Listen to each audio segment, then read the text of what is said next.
Have you ever hit that point where you've done everything that you're supposed to do as far as going to therapy, following the plan that you put together, and you still feel like you're just stuck? Your sleep's a mess, your patience is wearing thin, and you get that feeling in your chest that just never really goes away. You start to wonder if maybe you're just built different. Maybe this is just you. This is just the way you are. That's where Brian Livesay's story hits home. He's a veteran who's been through the same thing that a lot of us have gone through. And now he works inside the system trying to make it work better for people like us. Brian will be talking about what healing looks like and where the usual approaches fall short, and how trust makes more difference than any kind of checklist that a therapist might have, and why courage sometimes starts with just picking up the phone. Before we get into this episode, though, I want to take a moment to raise awareness for something that's important to our community, the Global War on Terrorism Memorial Foundation. This organization is working to build a permanent national memorial in Washington, D.C. to honor the service members, families, and civilians who are impacted by the global war on terrorism. This memorial will serve as both a tribute to those who served and a way to ensure that their sacrifices are recognized and remembered for generations to come. If you'd like to learn more or find out how you can support their mission, visit gwatmemorialfoundation.org. Now let's get into today's episode.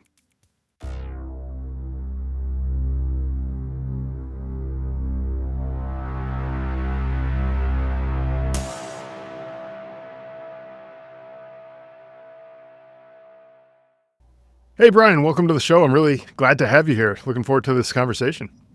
Absolutely, Scott. Thank you for having me. I'm excited for this, hopefully, hour that we get to spend together and share a little bit of my story and hear more from you as well.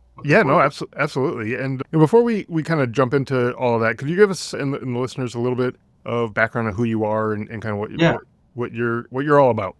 Yeah, absolutely. So, where does the story start? There's always a place and time, I suppose. I could speak a little bit to my military career. Sure. It's, one that definitely was informed by a lot of family members and sort of a legacy of military family. Great grandfather flew recon in World War II. That's, one of my early memories of him, younger brother, older brother, who both served in the Army. My service started in, this would be the late aughts, 2009. So I was in for about 10 years and enlisted into the quartermaster. So as a reservist, I was enlisted for about 3 of those years. And then I was able to work toward a commission. So I was able to get a commission and then a commission into the med service. As you can kind of see where my military experience is going. But in the med service, I was able to get quite a bit done. I had a command tour, worked for mostly medical logistics and supporting, our role in the med battalion. The multifunctional med battalion was to support the CASH, the combat hospital. So, a lot of my experience was, in a sense, working with what would be a military hospital, and of course that informs later in my career where I am now, and I work for a VA hospital. So there's some continuity in a lot of ways. Things never really changed that much as I ETS'd in 2019, began working for the VA. And, in the meanwhile, there was a lot of opportunity for me to develop myself and to conduct research and learn more about how it is that the things we encounter in the military in particular show up, and how they show up for veterans, how they show up for us in so many ways that are perhaps more nuanced than say a good clinical psychology training program might offer. Okay. I mean, and they can't give you everything, right? Mm-hmm. And maybe even more nuanced than one might get in the VA as a training program. Sure. Though there are caveats to that, I was able to get good mentorship and good support in my efforts to conduct research and to develop a better sense of, what are these things that our veterans are experiencing? What is this idea of post-traumatic stress disorder, and why is it so different from one person to the next? And why is it that our approaches to treating this disorder, as they call it, seem to have such a varied outcome for people. So really, it's like starting with the end of my military career, all of these questions and all of this drive to answer those questions, because I'm putting the uniform down, but at the same time, I'm not leaving it behind. Right. I've got to keep doing. I've got to keep working. I've got to keep striving towards the answers to these questions that are coming up. So a lot really drove me to a lot of that really drove me to find something that wasn't necessarily there, at least for me. I didn't have it. I didn't see it. And then to take that knowledge, that understanding, that depth of connecting to answers into my practice, into every interaction with every veteran I'm working with. So as a backdrop, a lot of that really informs, where I am now and what I've been up to now. The things I've been working on now really are meant to be the next phase of those answers discovered. Now taking those answers and developing it into something that other therapists can use, Sure. and they can be their answers to, and they can move forward and do good work in their practice. So, yeah, I don't know. That's a kind of maybe a soft launch into a lot of things, but definitely some of my background. Yeah, no, well, it gives a good overview kind of who you are, your background, and how you kind of landed into the work that you're doing now. Probably wasn't necessarily on the roadmap from the beginning, but once when you start seeing, especially when you're working with the veterans, like you were saying, you start seeing some of the problems that they're dealing with, and you know sometimes it seems, at least from an outsider looking in, sometimes it seems like the solutions are almost like a one size fits all solution. And as you were saying, there's a Right. lot of different factors that go into, the issues that people are having. And, it's maybe not necessarily a one size fits all solution. And Yeah. so, a lot of times veterans, they feel like they're maybe just not being heard by the provider, because it's like, oh no, Right. we're just going to go this one route because this is the one that works for 75% of the population. It's like, okay, well, maybe I'm not in that 75%, and But what is that about the right? me? What if I'm not that? Yeah. Right, Yeah. exactly. And so sometimes, like, I've found that I kind of get hung up sometimes with that, because it's like, well, okay, but maybe that's not the right Yeah. path. Like, yeah, sure, I understand that, statistically maybe they want to try the thing that's more likely, and Right. but if that doesn't work, instead of just like, hey, let's go do it again, like that may not be the right answer. Maybe we got to try something different. And so there's Yeah. there's a lot of options out there, and I think unfortunately sometimes the veterans don't realize that there's a lot of options, because they may only be presented with two or three different options, and and they think, okay, well, if I did these two or three things and they didn't work, then I guess I'm just broken and Right. defective, or whatever. And that's not the case, right? Well, and more than that, and it is exactly that. It is all of that. Like what is available to any individual who shows up to the place they're supposed to go to get help. Yeah. Well, you've got option A or option B. Maybe there's an option C. Usually not. Well, I've already tried both of those. So now what? And there's this term, and I don't know how well promulgated this term is. I don't know how well folks may have heard it or identified it with it, but there's this term that says treatment resistant PTSD, Hmm. or the veterans treatment resistant. It's like, okay, well, now they've got insult to injury or something, right? Sure. And it's, I suppose, comes from a place of frustration or desperation, or just trying to communicate something that is baked in. It's baked into the paradigm. The conventional treatment approach to things like PTSD is that there are limitations.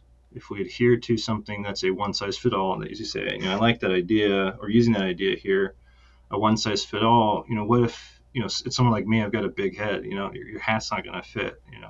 Right. It's not a one size fit all. I need something larger, or I'm going to have a headache. And so, what do we do with that?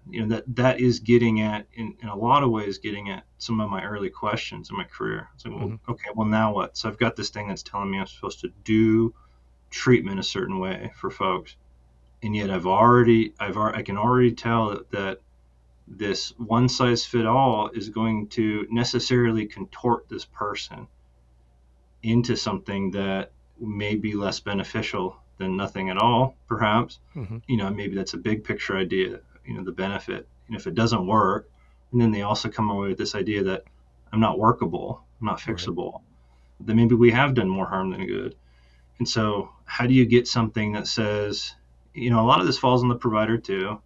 A lot of this I was taking on as my responsibility. How do I take this thing that is one size fits all and do something different with it? Sure. How do I find a all size fit one approach? So anybody coming in the door, any individual that needs help, wherever they're coming, whatever their shape is, whatever their particular set of experiences, which is going to be always unique. There's no two people, right? Only Right. one individual every time, and that's you. So how do I take all of these different sizes and have them fit into something that says, as far as my approach or my modality or my therapeutic, how do I have that be welcoming and open and accommodating for every individual? That's a good question, I suppose. Yeah. It's one of Right. my early questions. Yeah, it would be a noble question to answer to, I suppose. Yeah, Yeah. No, it would be, and it would be. I think highly beneficial if there was such an answer. And maybe there is an answer. I don't know if we've necessarily discovered what that answer is at this point, but the um, to your point, that one size fits all solution could actually potentially cause more harm than good when you do have labels like treatment resistant or right. something like that, because like from an outsider looking in, if someone told me that I'm treatment resistant, that to me means like nothing's going to work for me, so why am Yeah, I going to bother trying? And yeah, so then maybe I just stop going to therapy altogether, and right, maybe I don't continue looking for something else because, well, I must be defective, and something's right. wrong with me. And a lot of times, the treatment is something different than Mm, whatever we have in our minds. Like, I know when I first started going to therapy myself, I didn't really know what to expect, and I was thinking, right. is this just going to be me going and laying on some couch and telling Yeah, yeah. telling the guy, kind of like in the TV shows from The Far Side comic strips, yeah, right? Yeah, exactly. Those types of things. Like, is it just going to be talking about my problems and venting, or or right, whatever? right. Or is there something else to it? And I had no idea. I didn't even know, like, was I going to get locked up in a padded room, or like what was in my future here? And so some of it, to me, is just like the almost a fear of the unknown, when someone Okay, yeah, is starting to look into, like, maybe I do need some sort of treatment, but I don't know what's on the other side of this phone call or this email that I send out to set up an appointment. What does that treatment actually look like? To help me, because to me personally, it was probably one of the scariest phone calls I ever made, because I was like, I don't have a wow. clue what's going to Yeah, be on the other end.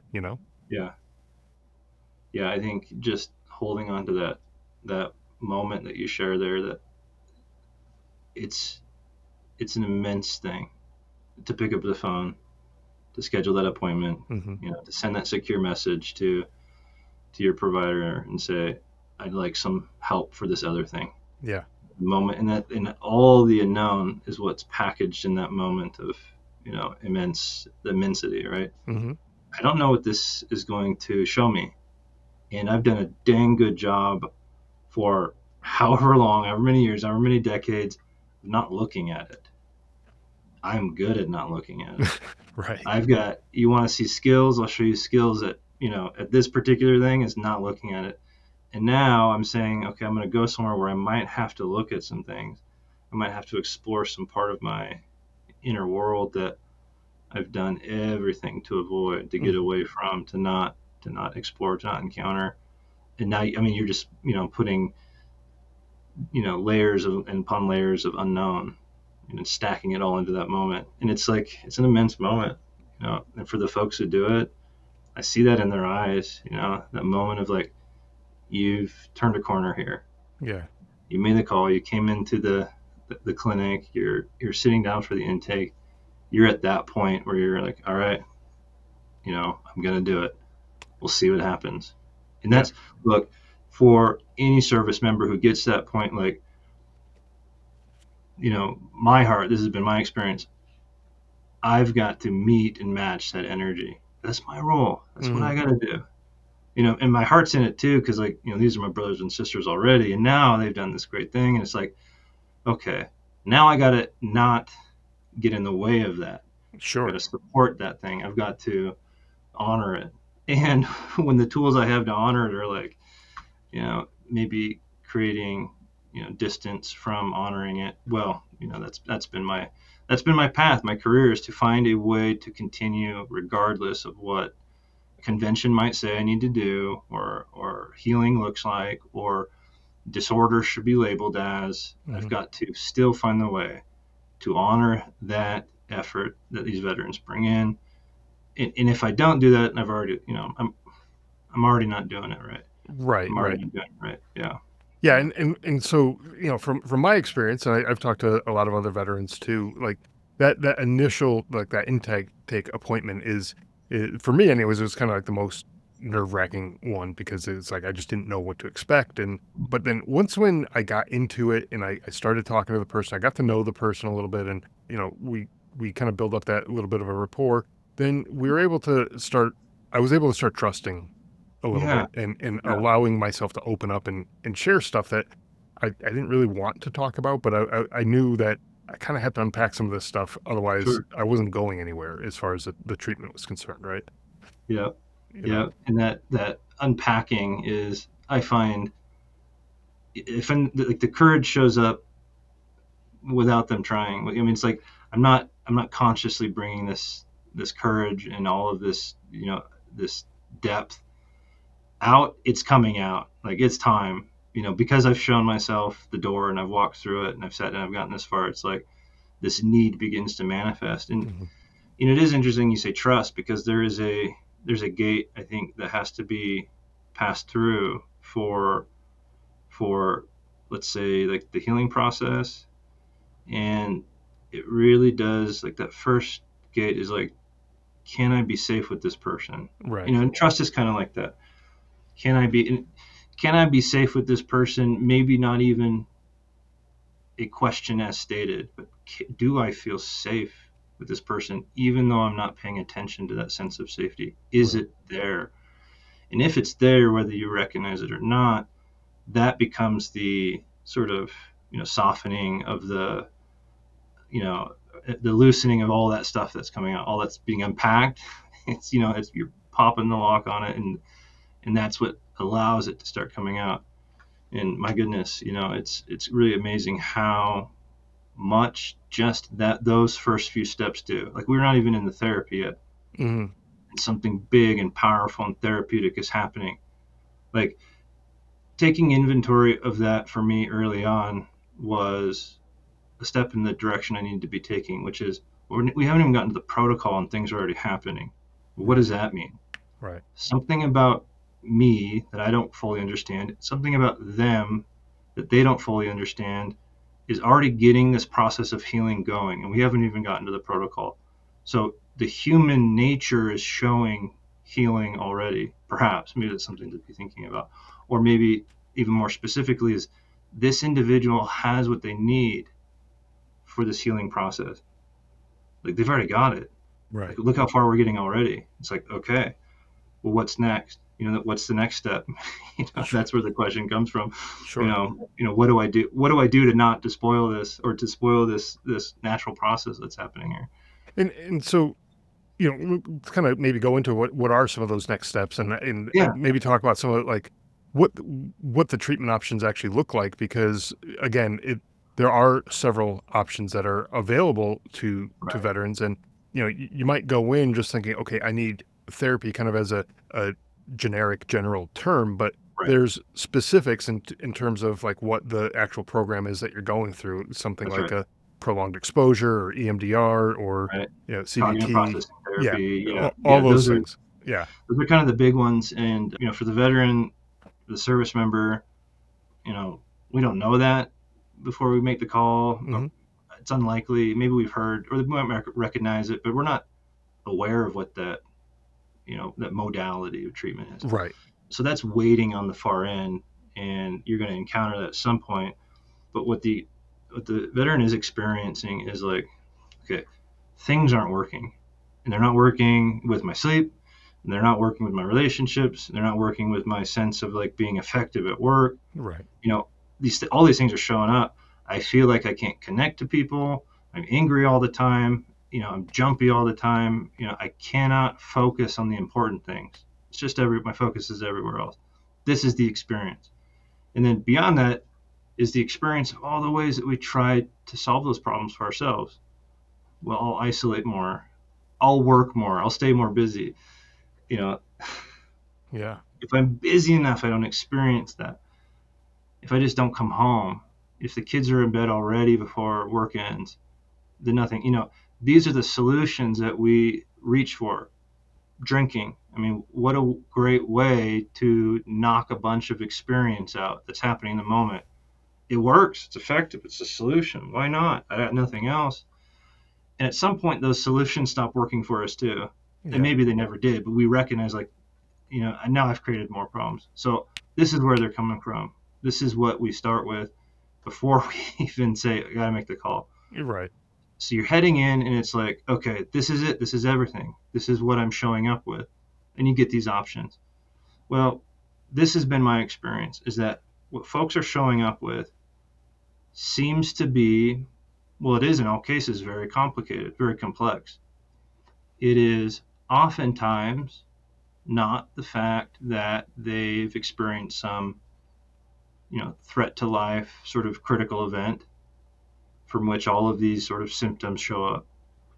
It didn't bother me that I was in a life-threatening situation. That wasn't the hard part.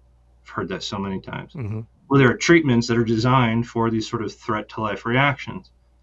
So if I'm doing a treatment for this sort of, experience, this threat to life experience, I'm using this treatment for all of these things, and I don't really find that that's what bothers me. Well, am I in the wrong treatment? Mm-hmm. Perhaps. And that's what I'm looking at. That's what I'm thinking. That's what I'm wondering.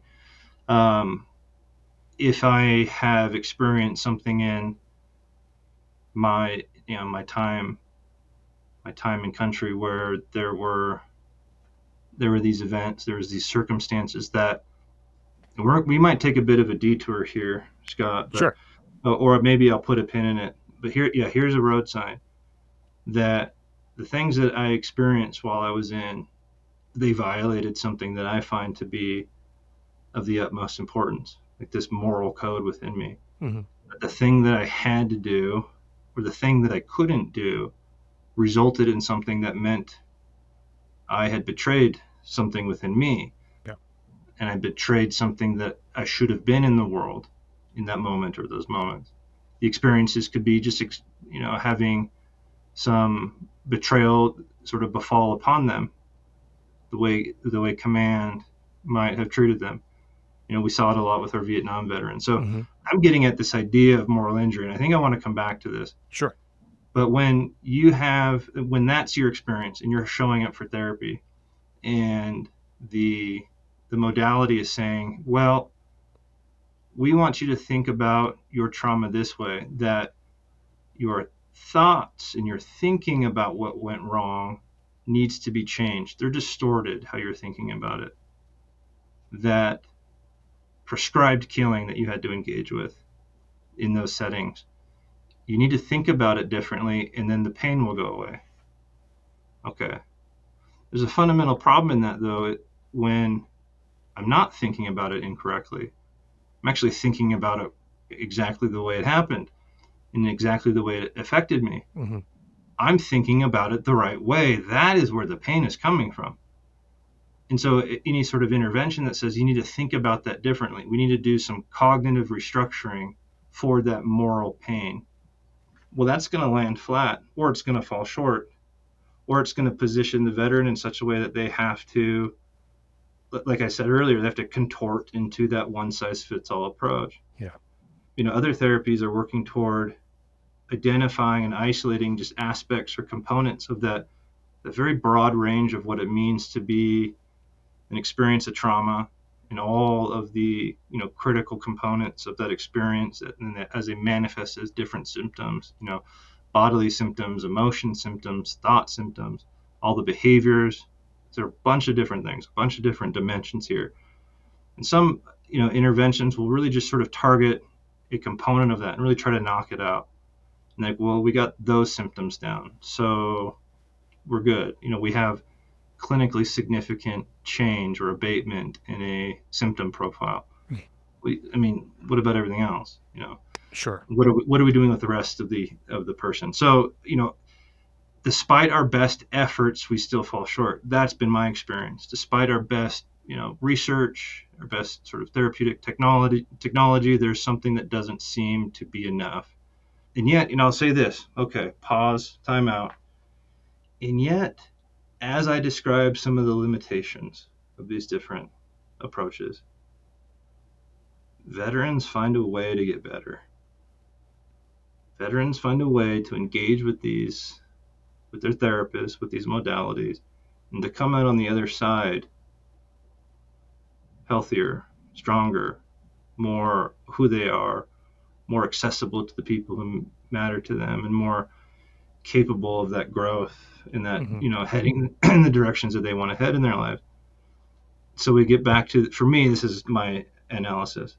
We get back to that place, that truth that I recognize in those very first few moments of meeting someone, that despite the limitations of our of our therapeutic paradigm for PTSD, et cetera, individuals have this capacity within them that's greater than the limitations. Okay. Well, I believe that, and I've seen it, and it does seem to be that, um, maybe there's something to that. Maybe we could measure it, though it doesn't seem like we are yet. Mm. Yeah. Now, yeah, just curious what you think about that, because I've kind of been going for a while, and I've, set up the idea of moral injury, which we can talk about a bit too. But Yeah, in moral injury is something actually I did want to touch on a little bit too, because like you said, there are those things that happen that don't necessarily involve a traumatic event where someone necessarily loss of life or right, severe injuries or things like that. It could just be a like you said, like a betrayal from your command, someone in right, leadership who somebody did who something or holds your didn't do back party, something. they're supposed to take care of you, Yeah, right? exactly. Supposed to do the right thing. We're supposed to not leave anyone behind. There you go. Right, That's first things exactly. And first. No man left behind. Okay, now what? right. And so when you experience something like this, you may not even realize that you're experiencing this, in the moment until, you know, weeks, months, years later, and Yep. then you're thinking about it, and it's like, holy crap, that actually affected me pretty in a pretty significant way. Right. And Right. I didn't even, realize it. Now you've kind of maybe identified the source, the root of this issue. However, some people they may have had just such a bad time with whatever this thing was that they kinda push it away, like you were saying before. We're really good at pushing these things away and just not thinking about these things, that sometimes it might take a little bit of digging and a little investigative work or whatever you wanna call it Sure. to get to whatever the root of the problem is. And so that like, I don't envy, people in your position at all, because that's a lot to process. You Yeah. weren't there, you don't know exactly what this person went through, so there's a lot of kind of probing questions that you kinda have to get into just to even identify what the actual problem is that you're trying to Right. address, right? Perhaps. Perhaps. Well, that's a great question, Scott. How do we get to it? How Hmm. do we get to the thing that we don't? How's somebody gonna help me find and see the thing within me that I don't even see? That I Right. don't even. That is that exists in places with this, this legacy of covering and burying and hiding from, or like getting away from. Okay, how are they going to find it if I don't even know where it is? Right. Okay, so this has been my experience.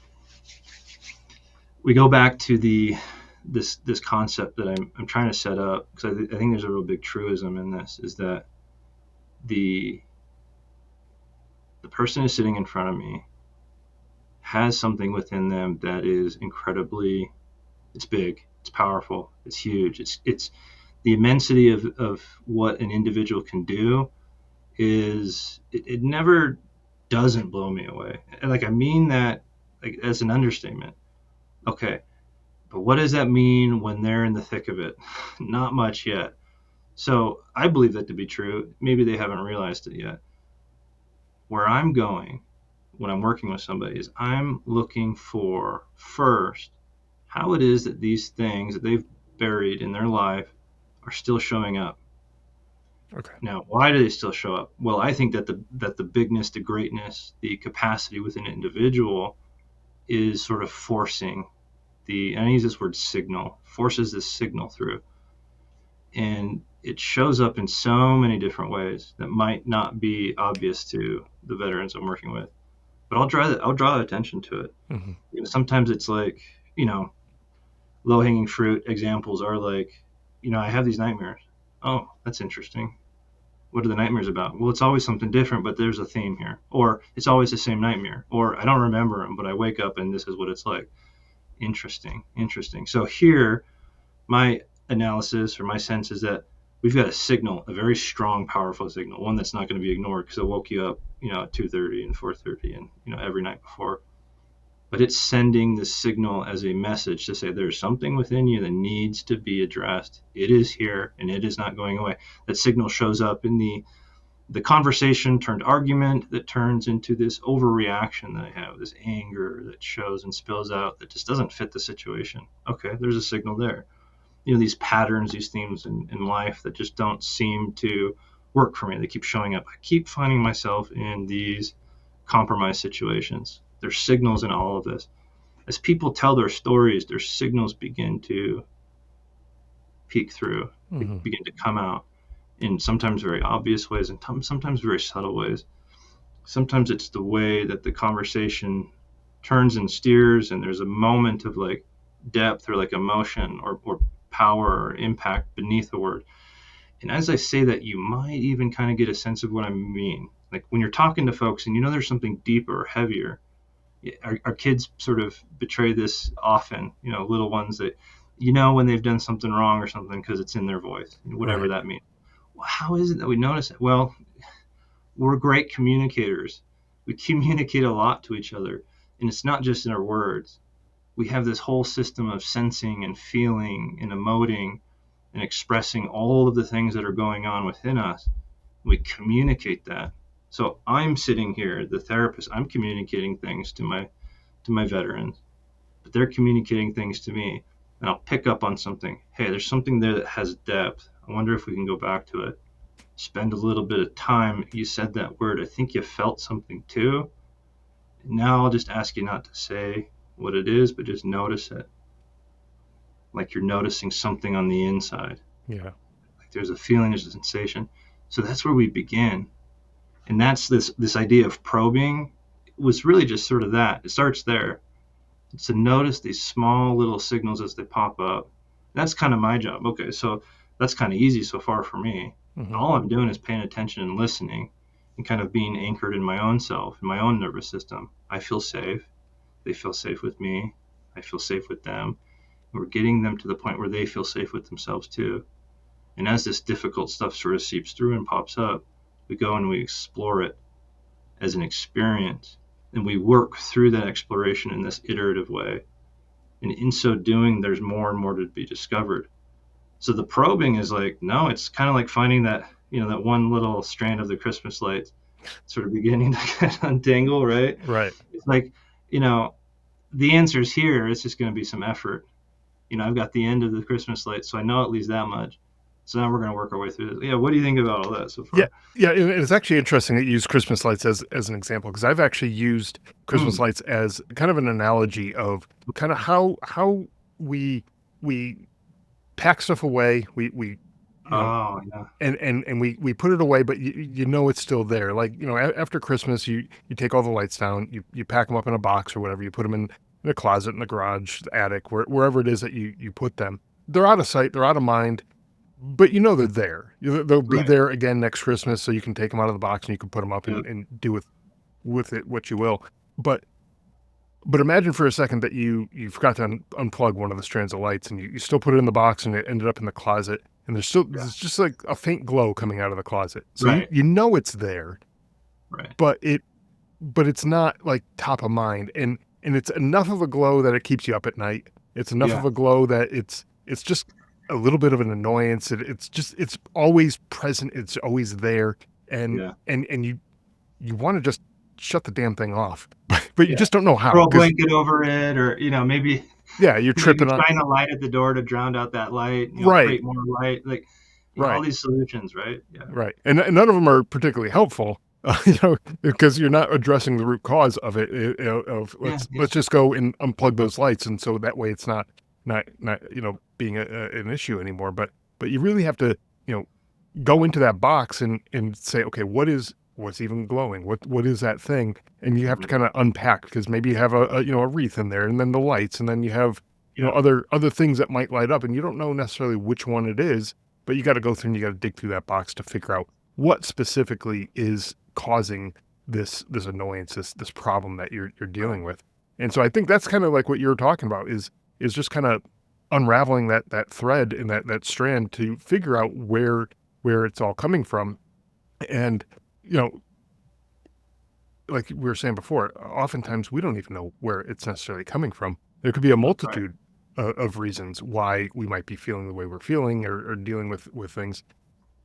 But that's kind of the job of not just the therapist who's sitting there, listening. It's also the job of the person who's telling their story and Right. everything to Right. not leave out details that may be relevant. You may not think it's relevant, but gosh, it Right. might be. Well, yeah, it's interesting because it's like I love the analogy. So the therapist, myself, I'm speaking for myself. Like, Sure.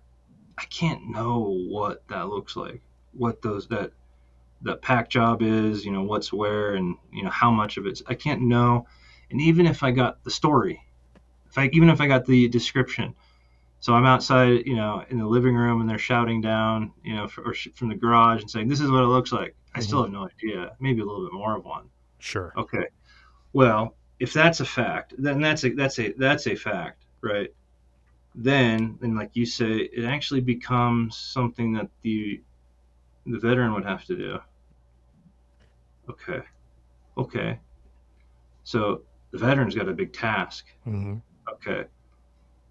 Here's what I have to not do. I have to not interfere with that big task. I have to not distract from that big task. I have to not, like, well, what if you go hit the circuit breaker, solution, Right. like me and my good ideas, right? I have to allow the veteran to tap into these capacities that they have, this strength that they have, this ability to remain connected within themselves and curious about this more increasingly difficult thing, Hmm. to be in their sense of agency that I can take another step forward and I can stand in this place of difficult and I can literally grow right here. I can expand my sense of self. I can map out the nuances and details of this confusion, this thing that was confusion. It becomes less confusing. It becomes something that is like organized, like the strand of lights. I'm jumping back between metaphor and Yeah. No. Yeah, I different get you. metaphors, but that, as you unravel the strand of Christmas lights, it becomes more coherent. And the process for unraveling it becomes, the process itself becomes more coherent too. And there's some sense of like, I'm getting better at this. I'm figuring this out. I'm making progress. All that is happening within the veteran, and would necessarily need to, Hmm. that it could happen for them and within them would require me to support it fully the best way I can, to stay out of the way as much as I can, and to not sort of like insert myself or insert some sort of like set of rules or structure that might come from the therapy that would derail any of what the veteran needs to do. So, I mean, okay, this sounds really complex, right? And I guess I have set it up in a very complex way so far, as But I've experienced. Go ahead. yeah, Yeah. no, but ultimately, I think you're on the right track though, because it is ultimately the veteran's job to Yeah. do the healing work, right? And to find the path to healing. Someone, like yourself or any therapist that you're working with, they're there as the way I think of it anyways, they're there as a guide to Yeah. show you like, hey, this is the path that you should go down to get to the place of healing and being in a better place. And it's kind of like the old adage, you can lead a horse to water, but you can't make him drink. And you can lead a veteran to therapy, but you can't make them get better, Like, That's you right. kinda have to do the work yourself, and, you can't just go to therapy and expect that, you know, Yeah. it's just automatically gonna get better because you went to a few sessions. You actually have to put some work in yourself, and that may even be outside of therapy too, and not maybe, it does include stuff It most outside of. certainly will be. Yeah. Yeah, yeah. Yeah. I think that you're correct about all of that. I think that the discovery and this discovering answers to my questions has led me to this place that I understand the role, like you say, the role of the veteran in this effort, in this journey is it's like the hero's journey. I mean, that's kind Mhm, of the idea. And I found that archetype of the hero's journey is so close to what actually needs to happen. If we could just name the therapy the hero's journey therapy, we might be closer to it. Well, it's something like this. It's like, they're asleep in life and then they get a call to action. There's a call to adventure. That might literally be calling, the VA or the local therapist, something like that. And they say, hey, I got to do something about this. And they approach, and what they do is they interact with and they encounter and they interact with the therapist. And the therapist is holding this particular role. They're in this role of the mentor. That's the idea in the hero's journey, that you're a mentor, that you're not on the journey or doing the journey for them or to them or instead of them. You're giving them a couple of things. And mhm, the first thing you're giving them is your presence. And what do I mean by that? I said earlier, like, we're great communicators. It's not just the words. In fact, very little of it is our words. We're communicating something constantly, even in our conversation, mhm. over these, internet tubes and cameras and microphones. We still connect and convey something that is beneath and beyond and around the words. The therapist, as the mentor, has to give something, and that's what they give. They give their presence, they give their connection. So to give my connection, to give my presence, that requires that I be something very specific. How would I say it? Maybe a little differently. That necessitates something of me. What that necessitates is that I'm able to stay stable and connected within myself. That whatever it is that comes up doesn't tip me sideways, Sure. doesn't pull me out of my sense of stability and connection and attunement, etc. So my job is to know have done my own journey. That's the idea. Who's the mentor? Well, the mentor is the hero of the last story, right? Sure. So I've done my work, and that's my veterans expect me. Maybe not, maybe sort of tacitly. They need me to have done my own work, and so having done so, I'm in this place where I can now provide something, and I'm holding this space, and I'm holding this. I use Star Wars analogies way too often, but remember Yoda at Dagobah, and he's standing outside the tree. Luke's got to go in there. Luke has to do the difficult thing. Yoda's given him everything he can up until that point, but he doesn't go in there with him. That's what our veterans are doing. They're saying, Right. okay, I've got to explore this place in all of the ways, in all of the facets, in all of the complexity and texture and components of the experience. It's not just a language experience. It's not just something I can talk about. I've got to feel it too. I've got to be in the experience of the darkest, deepest, hardest place that is held within me in my nervous system while simultaneously being connected and stable and agentic. Like, I'm choosing to do this. It's not doing it to me. Yet again, I'm actually moving toward it. And so for the veteran, that is the journey into the underworld and recovering the thing of value. And that's part of the hero's journey. That thing of value is the connection and then the integration with that critical memory, that place within them that holds the pain, that holds the injury, that holds the hurt. We connect with that, and in connecting with that, we are able to transform it. And this is just a description of what the nervous system does. I'm just laying claim to what we have actually and can measure, what are our memories and what our nervous system is able to do. we can change, we can modify, we can adapt, we can adjust these places that hold critical experience as critical memories, as trauma, as moral injury. We can make like literal structural changes to them, and they manifest as changed in our lives. And it's a matter of connecting with it at the depth and breadth of which it exists. It can't just be, oh, let me get rid of the panic symptoms. It's not just the panic symptoms, because it's everything else, and it's not just the story.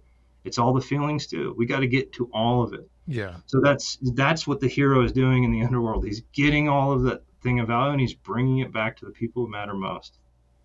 Yeah, and to your point, it is all of it. It's not any one individual thing that you're addressing. There may be one big thing that is an issue, but there's a lot of times it's a very complex issue that you're dealing with, and Yeah. it's not just a singular issue.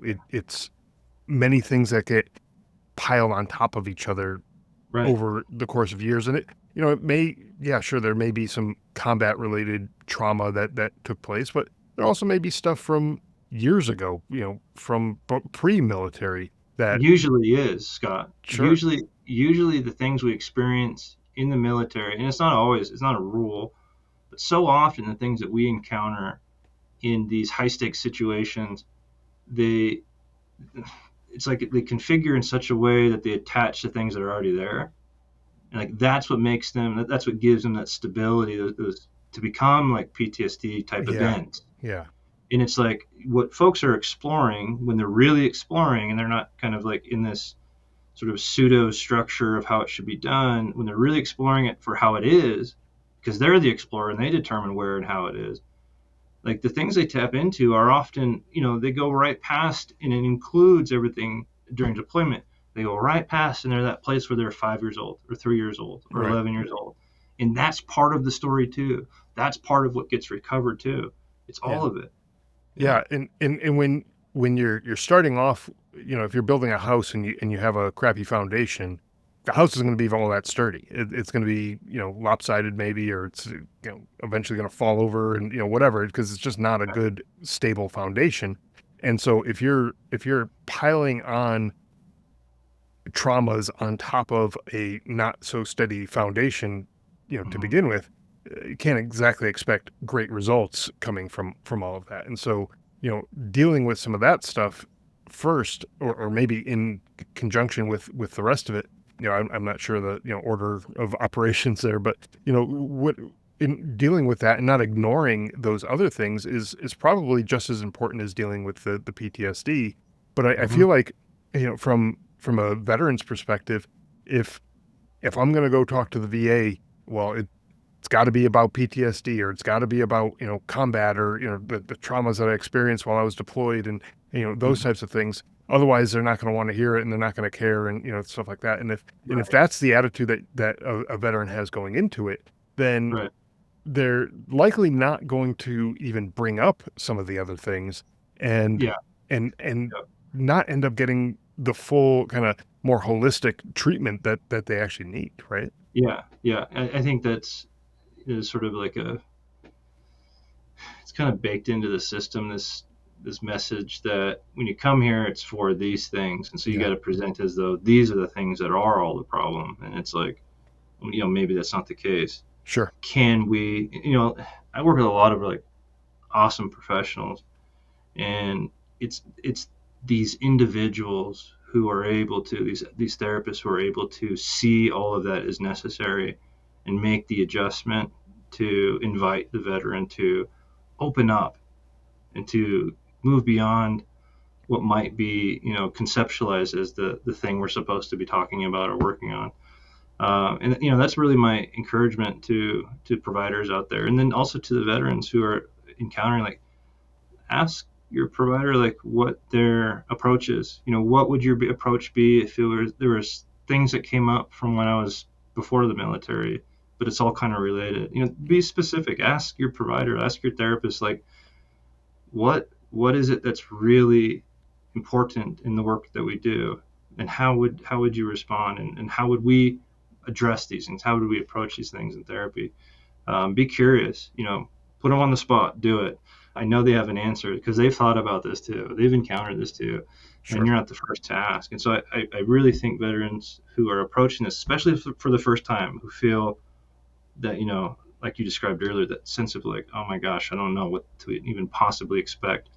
When you get to that moment of feeling trust or safety or comfort or calm with your therapist, be like, hey, I think this might be more and bigger than just this stuff with the military, but I don't know yet. And what can we do about it? Right. You're like, bring it up, bring it out, let's go for it.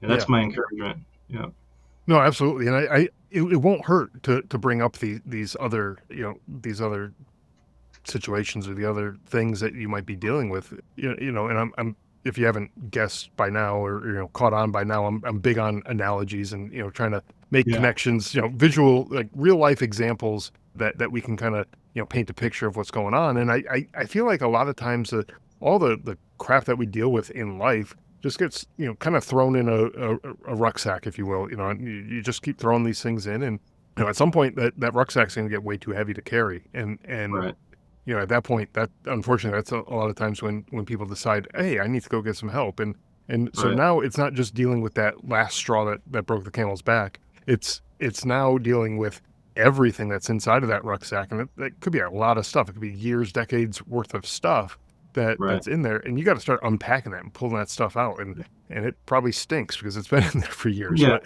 Well, and yeah, I'm imagining, the Molly system, that they're yeah, also hooking D rings with, like, a second Kevlar set, on the sure, back. So, you're full soup sandwich mode, and you just can't march effectively when you're like that. right, If we got to unpack, we got to organize, we got to drop some stuff, we got to get this tight the way it's supposed to be for me, so that I can be, who I need to be and move toward, my goals.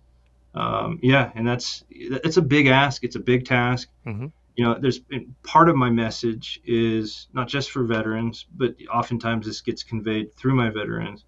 It's like, make sure you know that you want your therapist to be able to engage you at deeper levels than conversation, hmm at deeper levels than some of these, like, if I were to say cognitive behavioral techniques. I think a lot of folks might recognize that term, but that healing happens at deeper levels than that.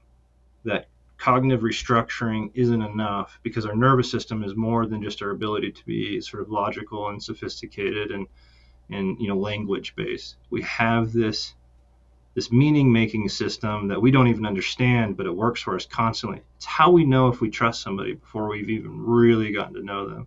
right, How we know that we can feel like safe with them, or that, like, this is my people, or this is somebody who, I find that it transforms how I feel when I'm around them.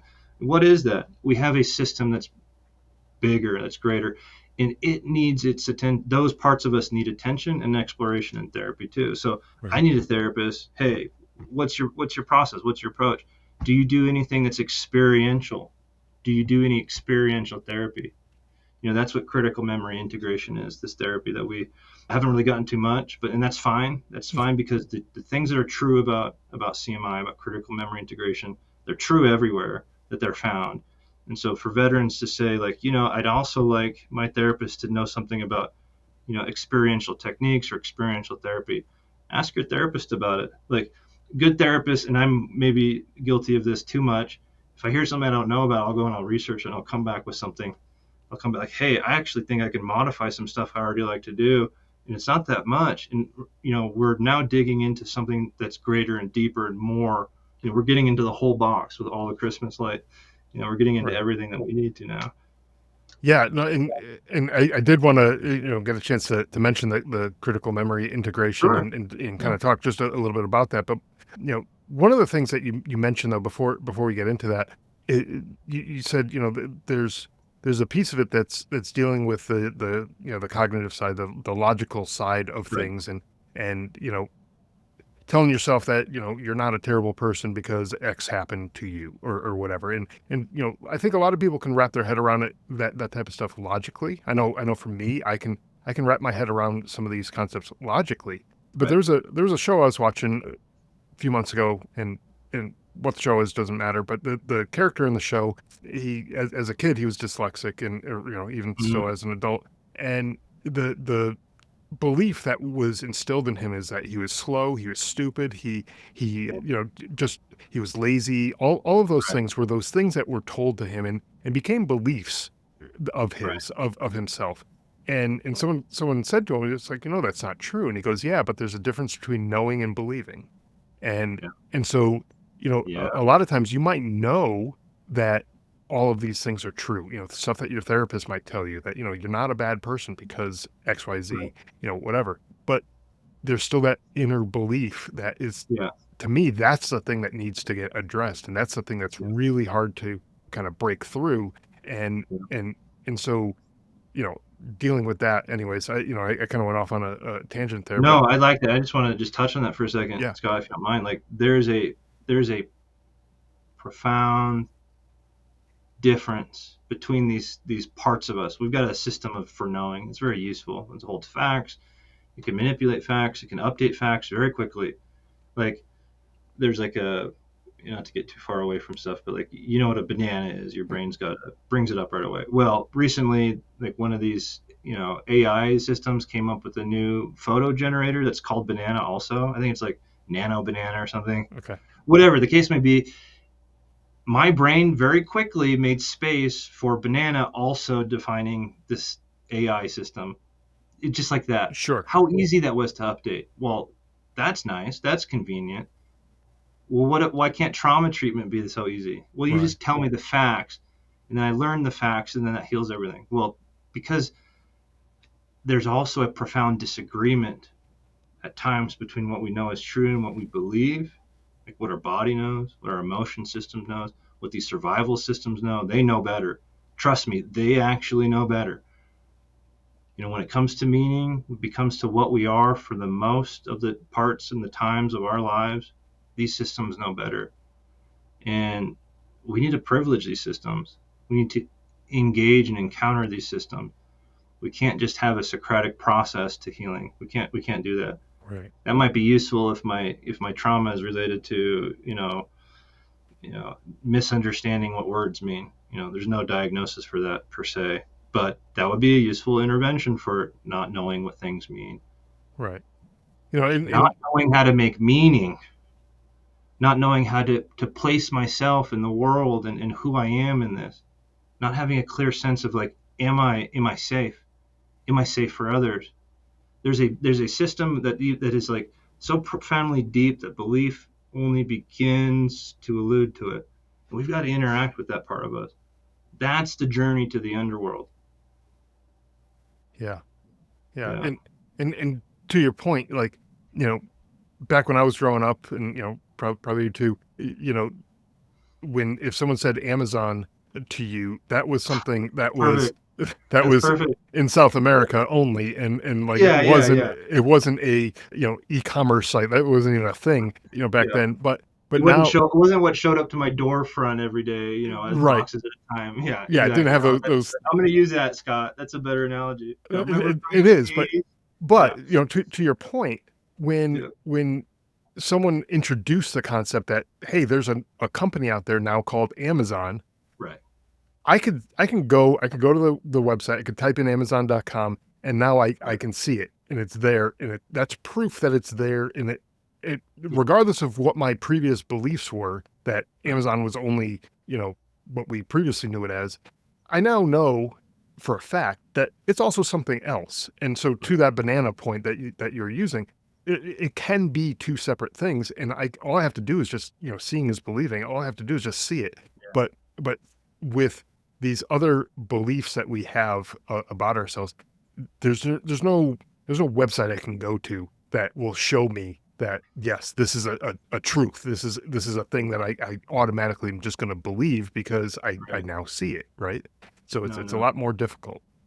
no. It requires interaction at a very deep level of experience. And when I say deep, I mean like probably the deepest thing you felt in a while type level of experience. And to be able to do that requires you to be in a place where, you know, in almost all cases, you're with somebody who can help support that sense of connection and safety. Yeah. Like, look, I use a distinction. There are traditional therapies, which I think really go way back, and there's conventional therapies. We're in the conventional therapy era. Traditional therapies, we're talking like we're sitting around the fire with the tribe, right? Yeah. Right? And we're talking about stuff. We're feeling about stuff. We're experiencing about stuff. And the depth of trust and connection with everyone around is, not easily described. But what can come from that is a way to process and interact with stuff that's on the inside that is, well, first, necessary. Yeah. I would say necessary in, from the traditional lens, readily available. It was always there. It was there very readily, let's say. We've maybe lost a lot of that in modernity. We certainly didn't have it around the Vietnam War era. You'd be in Den Phu on Monday, and you'd be on grandma's front porch in New Jersey Wednesday morning. Right.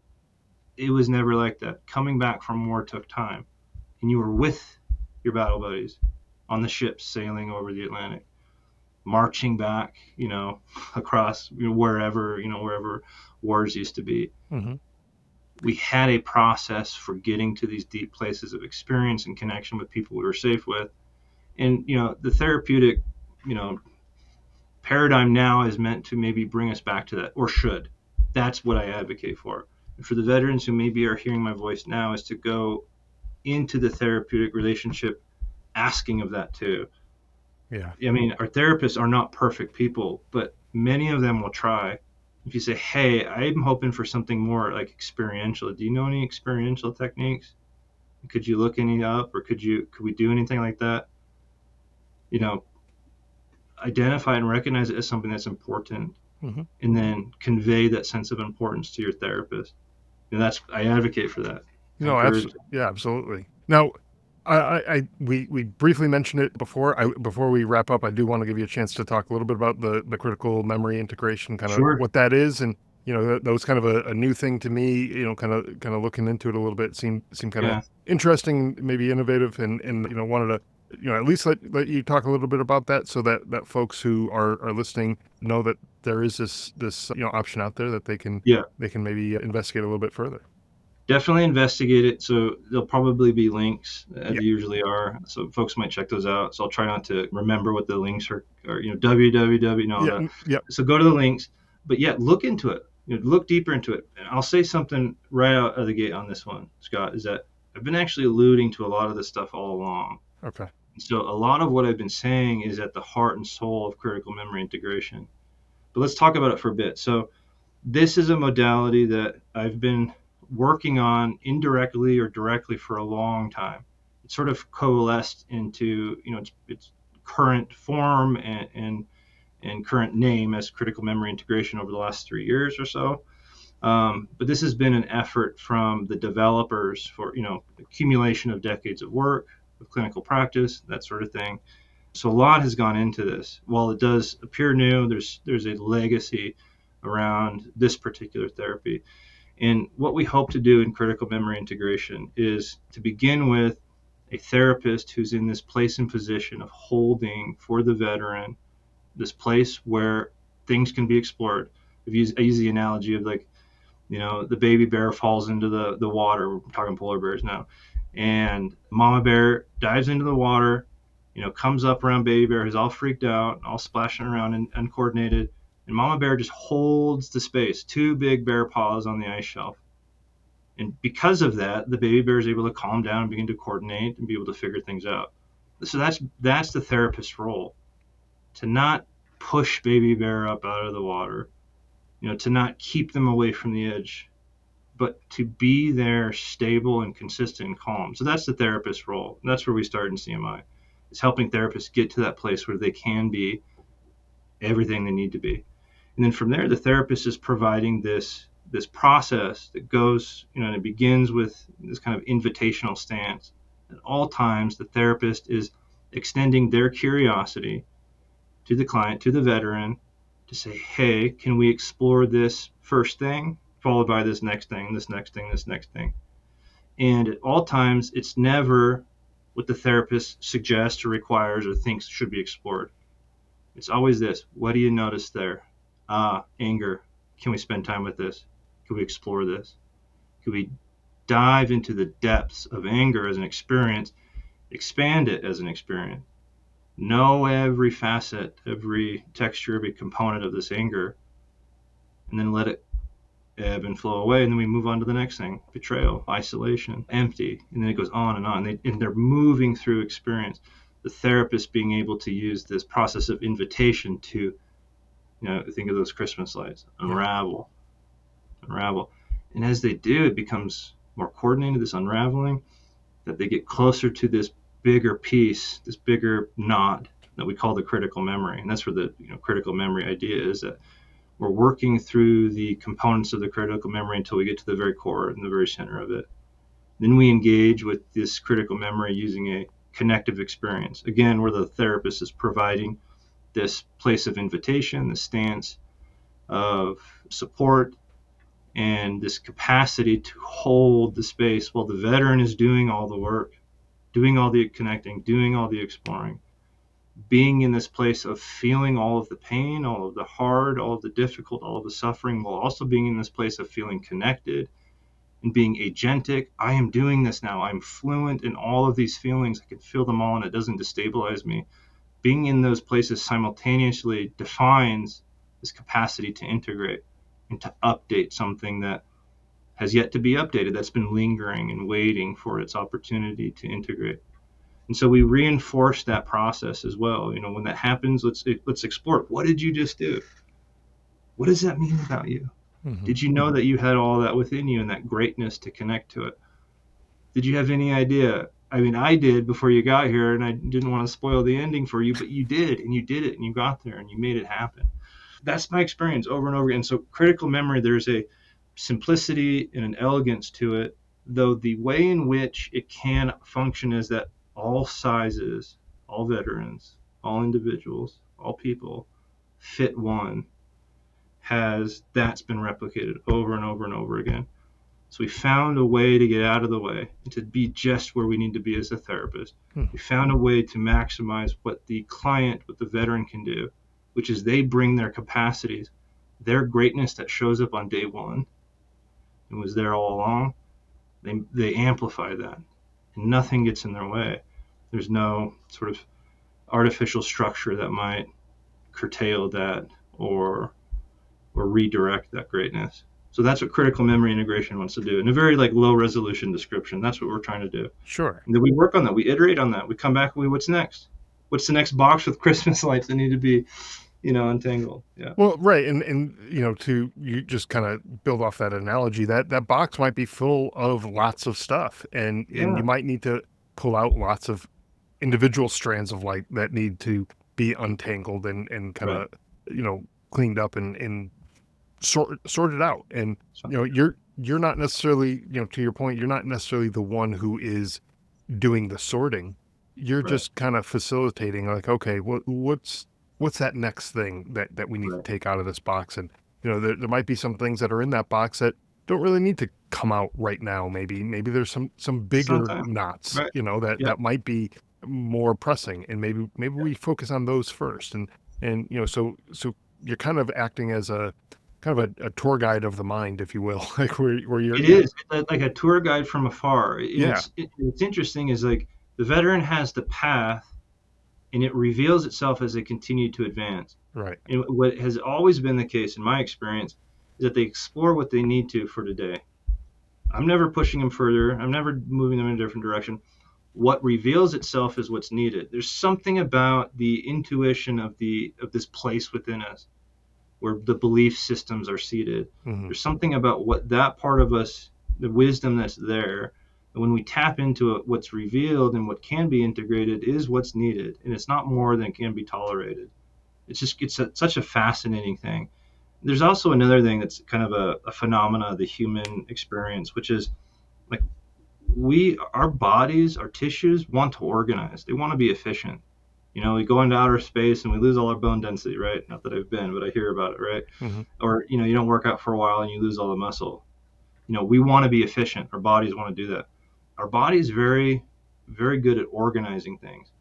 And when we begin the process of untangling, that I found that sometimes folks will come back the next week and so much organization has happened while they were sleeping because they could stay asleep finally, while they were interacting with their loved ones because they took a different path and they're able to, integrate and organize and sort of like make sense of the moment of emotion that was coming up and stay connected with the people they wanted to. Mm-hmm. That the self organization, the system of self organization, continues to do its thing, and people heal very naturally, very quickly. And so, folks may come back and then they say, "Oh yeah, I'm well way beyond that. I want to look at this now. This other thing's been coming up. Can we go over here? Oh, that's Somewhere cool. entirely different." It's like I see that over and over and over again. It's a testament to how amazing human beings are, how amazing these veterans are, how amazing our people are. And it's like, I'm going to stay out of the way of that because Mm, there's nothing I can come up with that can match, that can keep pace with whatever that phenomenon is. sure. Yeah. Yeah, and the like to your point, the human mind is pretty incredible. We can do a whole lot of things. Unfortunately, sometimes we do a whole lot of things that are not really Right. helpful, and Yeah. The kind of, in look how cases, much I can stuff into this box. right? Yeah, We'll break figure out how to tangle this up even better. Yeah. yeah, My, my we sorry, I get have to tell the story. stubborn. My 7-year-old can make knots out of anything. Like I look at it, I'm like, this has got to be some kind of like, genius, hidden genius, because the way that like the mind can also work against, which is Yeah, interesting because it's like maybe what it's doing is it's coming up with a solution that it can come up with. And maybe it's not a good long-term solution, but like give it credit, it's come up with something sure, as best it can for this moment. And I honor that. I respect that. And I say, okay, let's see if we can go another way. right. I'm curious about that. Let's invite an entangling of this complex shoelace, right? Yeah, no, absolutely, and it is certainly a complex I situation. switched analogies on you because my 7-year-old in her shoelace knot. So yeah, the Yeah. Christmas light knots. Yeah, Oh, there you I go. I I get it. Yeah, I've I've had kids with knots in their shoes too, and I look at them sometimes and I'm like, how in the world did this happen? But I I've know. also I've also had privates in the military who Yes. got Yeah. Yeah. knots and things too, and I'm like, I don't know how you did this, but you gotta Yeah. We need to figure give out them how to a undo verse. that. Yeah. So, well, I know we're kind of a little over on time here, but I really enjoyed the conversation. I think we kind of Yeah. touch on a lot of deep points here, and things that hopefully for the listeners are they're going to take away something from this, that there are solutions out there. There are things that you can do, and you're not broken. You're not whatever term your mind is telling you, it's not true. There are things that you can do. It's probably going to take some work, but it's in the end, it's going to be worth it. So, I think, you had a lot of good points here, and I want to thank you for coming on the show, sharing all these tidbits that you kind of had to offer Yeah. here. It Absolutely. was really great. And, thanks again for all the work that you do. I think it's certainly valuable. So thanks for coming on, and thanks for everything you do. Thank you, Scott. I appreciate the time today. Yeah, you bet.